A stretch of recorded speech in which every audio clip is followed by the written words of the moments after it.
I would like to talk very briefly about a passage that could probably be talked about for hours. In Ephesians chapter 5, we're continuing on in our study, and it says in verse 25 of Ephesians chapter 5, "Husbands, love your wives, just as Christ also loved the church and gave himself up for her." It says more.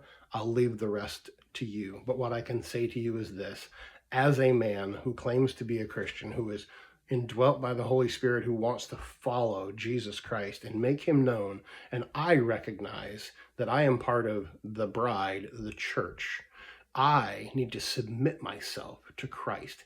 He has given himself up for me. He literally took on human flesh, lived a perfect and sinless life, and was murdered, executed by Roman authorities for no crime having been committed. And Jesus willingly offered himself up as a sacrifice for my sin, to wash me, as it says, with the water of the word, to purify and sanctify a bride for himself. And I, as a man, am part of that bride. And I, as a man, need to live in submission to my bridegroom, Jesus. It is not oppressive to live in submission to someone who is so loving, so gracious, so kind, so merciful, who gave himself up for me. Now, as a husband, I have not had to lay down my literal life for my wife.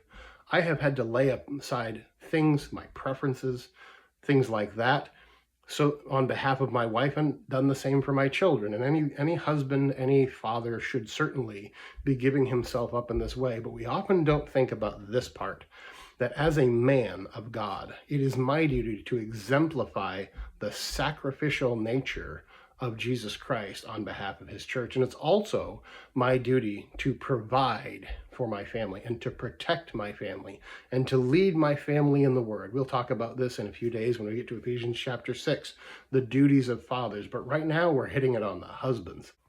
And while there may be a wife who is not living up to her biblical role in submission, that does not negate the husband's duty to love his wife as Christ loved the church and gave himself up for her. If we spent more of our time as men reading this passage, thinking about how far we fall short, and how we need God to empower us and to equip us and to correct us, we would be doing a lot better off when we then come to the passages about our wives.